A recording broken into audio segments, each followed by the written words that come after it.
Do you believe that we create our reality with our thoughts? I do. I do.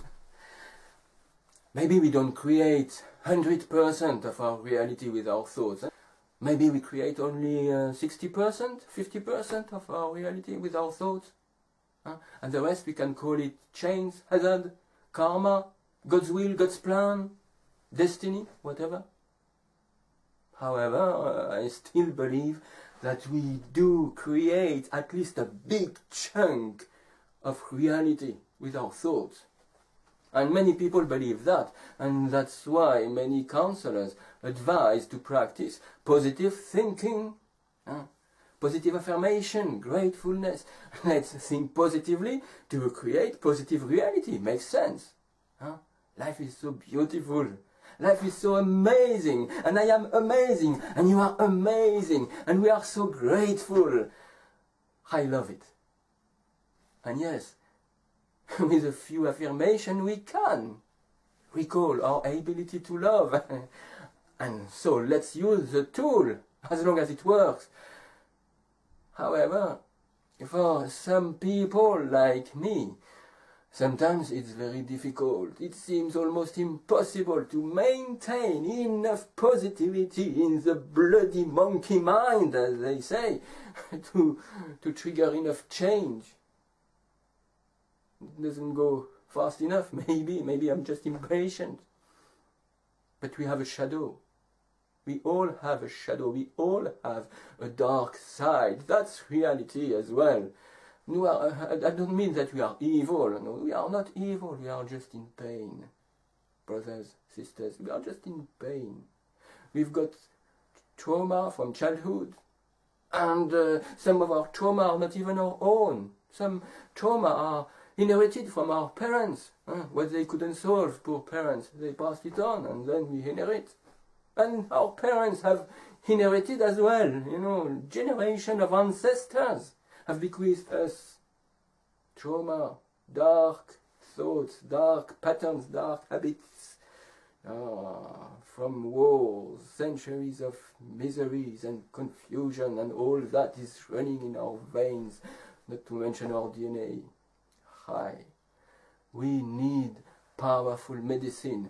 We need stories, healing stories. My point is that some stories are the most powerful positive thinking we will ever find. Stories integrate the darkness to create the story itself. In stories there are villains. In stories there is darkness, there are monsters, there are horrors, there are problems, incredible problems. All the darkness is here. All our human darkness is represented. And then comes the hero. And the hero finds courage, and the hero gets through all the trouble created by the darkness and eventually wins. That's the most powerful positive thinking we can maintain in our mind.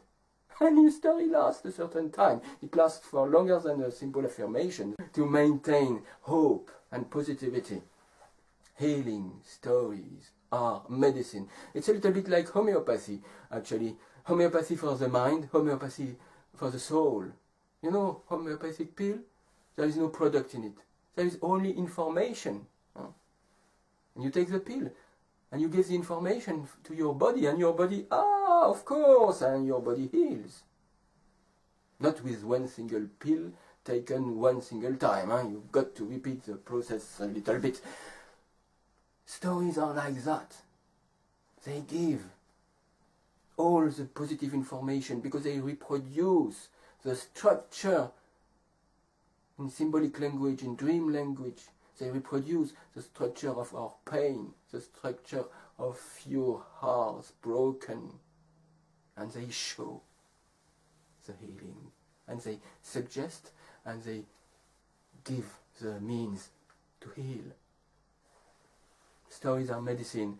Let me tell you one of these stories that accompanied me in my dark times, because I've been through years of depression, of anxieties, of emotional turmoil, of so difficult cold just to stand on my own feet, and I felt scattered into pieces. I really felt scattered. And one of the stories that helped me through these difficult times was the story of Isis and Osiris. And I knew only the healing core of the story. I didn't even know the whole story. All I knew is that Isis and Osiris were brothers and sisters. They were twins and they were lovers. They had it all. They were king and queen as well. But because of the jealousy of Set, Osiris was cut into pieces, and the pieces were scattered in all directions, all over the country. And Isis, the goddess, managed, in spite of her pain, to retrieve all the bits and pieces of her love, of her alter ego, of her soulmate, and put them all back together. And this is one of the really powerful healing story that helped me go through depression and anxiety and neurosis and all this so difficult emotional and mental turmoil I've been through. I'll tell you more about Isis and Osiris in another video. Thank you very much for your attention.